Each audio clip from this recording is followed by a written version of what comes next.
Çoxalma ontogenez bölməsinə aid bir çox testlər işlənir. Mən düşünürəm ki, bu testlərin çoxu yəni oxşar olur. Bax bu testdə, yəni bu məsələdə tam o tipdir ki, həm yəni miqdə, sertifikasiyada, həm demin qəbulunda qarşımıza çıxa biləcək tipdədir və çox da maraqlıdır. Yəni həll etməsi həqiqətən maraqlı olan bir testlərdəndir.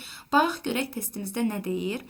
Əgər toyuqda deri yumurtalığın yetişmə zonasına en sayda hüceyrə daxil olmuşdursa, burada artıq biz ekstrasens olmalıyıq. Biz artıq öz biliklərimizi maksimum şəkildə ifadə etməliyik. Yəni toyuğun yumurtalığı deyir çünki.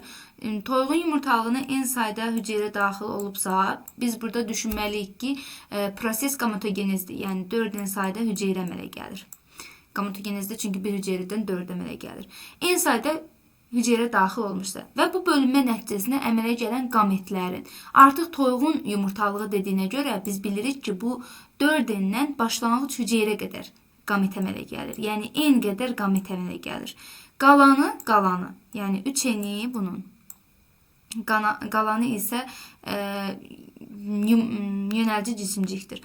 İndi burada deyir ki mənə qametlərdən 5-i X-dir. Yəni bu N-dən 5-i X-dir. 5-i X-dir. 5-i qəribə çəkdim. Mənə də bəhanə lazımdır səhv eləməyə. Ona görə 5-i düzəldək. 5-i X-dir. Onda Y-ə nə deyəcəm? Deyəcəm onda N-5 də Y-dir. Yəni ümumi qamet N qədərdir. Bunun 5 dənəsi X-dirsə, 5 dənəsi X-dirsə, ümumi qametdən 5-in çıxsam, Y-lərin sayını alarım. Yəni N-5 qədər də Y-dir. Və neçə yönəldi cisimcik Y cinsi xromosomu daşıyır. Bax bu 4N qədər hüceyrədən biz bilirik ki, yarı-yarıya, yəni 2N qədəri X cinsi xromosomuna malik olur. 2N qədəri Y cinsi xromosomuna malik olur. Bunu məsələn necə izah eləmək olar? Tutaq ki, məsələn başlanğıc hüceyrəm XY-də axı toyuqda. Toyuq dişi heterogametdir. Bu XY-dən 2 dənə hüceyrə əmələ gəlir meyoz 1-də. Meyoz 1-də bunun biri X olur. Biri Y olur. Sonra artıq ikinci mərhələdə, yetişmə zonasının ikinci mərhələsində keçəndə Y-dən 2-dən əmələ gəlir. Y. Burada da Y. Burada X-dən 2-dən əmələ gəlir.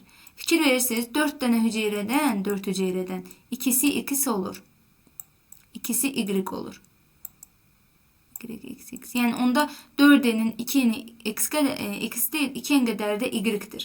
İndi mən baxıram ki, məndən Y soruşur. 2N qədər Y varsa, yönəldi cisimciklərin tərkibinə bu 2N'in N-5 qədəri qametə düşübsə, yazaram 2N'in çıxaq N-5 qədər qametə düşübsə, qalanda yönəldi cisimcikdir. Yəni 2N çıxaq N-5 mənə yönəldi cisimciklərin tərkibindəki Y xromosomunu verəcək.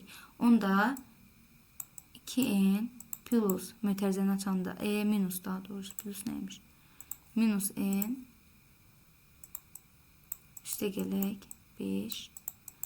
Buradan da 2N'dən çıxanda N plus 5 qədər yönəldi cisimcikdə nə var imiş? Bax bu üçün tərkibində nə var imiş? N plus 5 qədər Y xromosomu var imiş.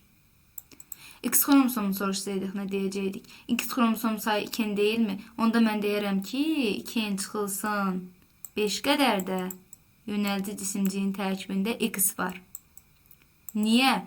Çünki ümumisi 2N deyilmi? 4N'in tərkibindəki ümumi X 2N deyilmi? Onun 5-i qametdədirsə, 2N-5-i də yönəldi cisimciyə qalır.